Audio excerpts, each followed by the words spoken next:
ರಾಜ್ಯದ ಕರಾವಳಿ ಜಿಲ್ಲೆಗಳಲ್ಲಿ ನಡೆಯುತ್ತಿರುವ ಸರಣಿ ಕೊಲೆ ಪ್ರಕರಣಗಳನ್ನು ತಡೆಯುವ ನಿಟ್ಟಿನಲ್ಲಿ ಕೋಮು ಹಿಂಸೆ ನಿಗ್ರಹ ಪಡೆಯನ್ನ ತಕ್ಷಣದಿಂದ ಜಾರಿಗೆ ತರಲಾಗುವುದು ಎಂದು ಗೃಹ ಸಚಿವ ಡಾಕ್ಟರ್ ಪರಮೇಶ್ವರ್ ಅವರು ತಿಳಿಸಿದ್ದಾರೆ. ದಕ್ಷಿಣ ಕನ್ನಡ ಜಿಲ್ಲಾ ಉಸ್ತುವಾರಿ ಸಚಿವ ದಿನೇಶ್ ಗುಂಡೂರಾವ್ ಅವರನ್ನ ಭೇಟಿಯಾದ ನಂತರ ಸುದ್ದಿಗಾರರೊಂದಿಗೆ ಮಾತನಾಡಿದ ಗೃಹ ಸಚಿವರು, ದಕ್ಷಿಣ ಕನ್ನಡ, ಉಡುಪಿ, ಶಿವಮೊಗ್ಗ ಮತ್ತು ಕೋಮು ಚಟುವಟಿಕೆಗಳು ನಡೆಯುವ ಇತರ ಸ್ಥಳಗಳನ್ನು ಒಳಗೊಂಡ ಕರಾವಳಿ ಪ್ರದೇಶವನ್ನ ಸೂಕ್ಷ್ಮ ಎಂದು ಪರಿಗಣಿಸಲಾಗುತ್ತದೆ ಮತ್ತು ಅಂತಹ ಚಟುವಟಿಕೆಗಳಲ್ಲಿ ಭಾಗಿಯಾಗಿರುವವರ ವಿರುದ್ಧ ನಿರ್ದಯವಾಗಿ ಕ್ರಮ ಕೈಗೊಳ್ಳಲಾಗುವುದು ಎಂದು ತಿಳಿಸಿದರು. ಜಿಲ್ಲೆಯ ಬಂಟ್ವಾಳ ತಾಲೂಕಿನಲ್ಲಿ ನಡೆದ ಮುಸ್ಲಿಂ ವ್ಯಕ್ತಿಯ ಹತ್ಯೆಗೆ ಸಂಬಂಧಿಸಿದಂತೆ 4 ಬಂಧಿಸಲಾಗಿದ್ದು, ಅವರಿಂದ ಸಂಗ್ರಹಿಸಿದ ಮಾಹಿತಿಯ ಆಧಾರದ ಮೇಲೆ ಮುಲಾಜಿಲ್ಲದೆ ಮುಂದಿನ ಕ್ರಮ ಕೈಗೊಳ್ಳಲಾಗುತ್ತದೆ ಎಂದು ಸಚಿವರು ತಿಳಿಸಿದ್ದಾರೆ. ಬಂಟ್ವಾಳದಲ್ಲಿ ನಡೆದ ಘಟನೆಯನ್ನ ಸರ್ಕಾರ ಗಂಭೀರವಾಗಿ ಪರಿಗಣಿಸಿದೆ. ಯಾರೇ ಆಗಿರಲಿ, ಯಾವುದೇ ಮುಲಾಜಿಲ್ಲದೆ ನಾವು ನಿರ್ದಯವಾಗಿ ಕ್ರಮ ಕೈಗೊಳ್ಳುತ್ತೇವೆ. ಇಂತಹ ಘಟನೆಗಳು ಪ್ರತಿ ಬಾರಿಯೂ ನಡೆಯುತ್ತಿದ್ದರೆ ನಾವು ಕಣ್ಣು ಮುಚ್ಚಿ ಸುಮ್ಮನಿರಲು ಸಾಧ್ಯವಿಲ್ಲ. ಕೋಮು ಚಟುವಟಿಕೆಗಳು ಹಾಗೂ ಕೊಲೆಗಳನ್ನು ನಿಗ್ರಹಿಸುವವರೆಗೆ ನಾವು ವಿಶ್ರಾಂತಿ ಪಡೆಯುವುದಿಲ್ಲ ಎಂದು ಪರಮೇಶ್ವರ್ ಅವರು ತಿಳಿಸಿದರು. ಕರಾವಳಿಯಲ್ಲಿ ವಾತಾವರಣ ಹಾಳಾಗಿದೆ. ಒಂದು ಕಡೆ ಕೊಲೆ ಮಾಡಿದರೆ ಇನ್ನೊಂದು ಕಡೆ ಪ್ರತೀಕಾರ ತೀರಿಸಿಕೊಳ್ಳುತ್ತಾರೆ. ಇವು ಪುನರಾವರ್ತನೆಯಾಗುತ್ತಿದೆ. ಅಂತಹ ದ್ವೇಷದ ಭಾವನೆ ಇದ್ದರೆ ಸಮಾಜ ಹೇಗೆ ಉಳಿಯುತ್ತದೆ? ಯಾರಾದರೂ ಜೀವನ ನಡೆಸಲು ಸಾಧ್ಯವೇ? ಸರ್ಕಾರ ಮೂಕ ಪ್ರೇಕ್ಷಕನಾಗಿ ಮೌನವಾಗಿ ಕುಳಿತುಕೊಳ್ಳುವುದಿಲ್ಲ. ನಾವು ಅದನ್ನ ತಡೆಯುತ್ತೇವೆ ಎಂದು ಹೇಳಿದರು.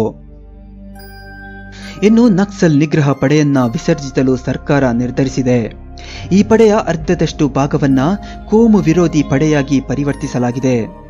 ಅಗತ್ಯವಿರುವ ಎಲ್ಲ ಅಧಿಕಾರ ಮತ್ತು ಸೌಲಭ್ಯಗಳನ್ನು ಅವರಿಗೆ ಒದಗಿಸಲಾಗುವುದು ಎಂದು ಗೃಹ ಸಚಿವರು ತಿಳಿಸಿದರು.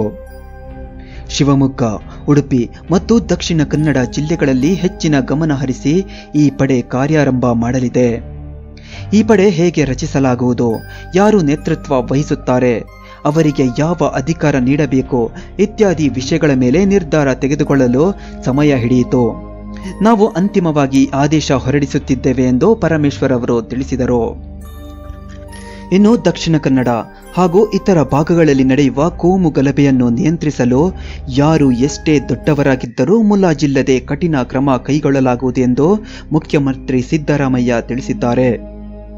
ಬಿಕೆ ಹರಿಪ್ರಸಾದ್ ಮನೆಗೆ ಭೇಟಿ ನೀಡಿದ ವೇಳೆ ಸುದ್ದಿಗಾರರೊಂದಿಗೆ ಮಾತನಾಡಿದ ಅವರು, ಹರಿಪ್ರಸಾದ್ ಪಕ್ಷದ ಹಿರಿಯ ನಾಯಕರು. ಅವರ ಆಹ್ವಾನದ ಮೇರೆಗೆ ಅವರ ಮನೆಗೆ ಉಪಹಾರಕ್ಕೆ ಬಂದಿದ್ದೆ. ಜಿಲ್ಲೆಯಲ್ಲಿ ಸೌಹಾರ್ದತೆ ಬರಬೇಕು. ಹರಿಪ್ರಸಾದ್ಗೆ ನೀವು ಒಮ್ಮೆ ಅಲ್ಲಿ ಹೋಗಿ ಬನ್ನಿ ಎಂದಿದ್ದೇನೆ ಎಂದು ಸಿದ್ದರಾಮಯ್ಯ ಅವರು ಇದೇ ವೇಳೆ ತಿಳಿಸಿದ್ದಾರೆ.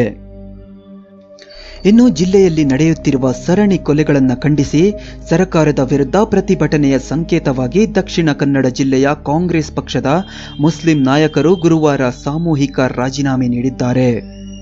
ಪಕ್ಷದ ಕಾರ್ಯಕರ್ತರು ಎಲ್ಲ ಮುಸ್ಲಿಂ ನಾಯಕರ ರಾಜೀನಾಮೆಗೆ ಒತ್ತಾಯಿಸಿದ್ದರಿಂದ ಸಭೆ ಗೊಂದಲದಲ್ಲಿ ಕೊನೆಗೊಂಡಿತು. ಅಲ್ಪಸಂಖ್ಯಾತ ವಿಭಾಗದ ಅಧ್ಯಕ್ಷ ಶಾಹುಲ್ ಹಮೀದ್, ಎಂಎಸ್ ಮೊಹಮ್ಮದ್, ಅಬ್ದುಲ್ ರವೂಫ್ ಮತ್ತು ಇತರರು ಸೇರಿದಂತೆ ಪಕ್ಷದ ನಾಯಕರು ತಮ್ಮ ರಾಜೀನಾಮೆಯನ್ನು ಘೋಷಿಸಿದರು.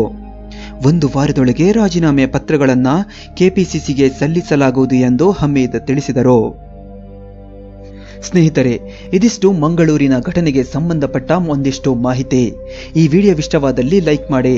ಮುಂದಿನ ವಿಡಿಯೋಗಳಿಗಾಗಿ ನಮ್ಮ ಚಾನೆಲ್ ಅನ್ನು ಸಬ್ಸ್ಕ್ರೈಬ್ ಮಾಡಿ. ಧನ್ಯವಾದಗಳು.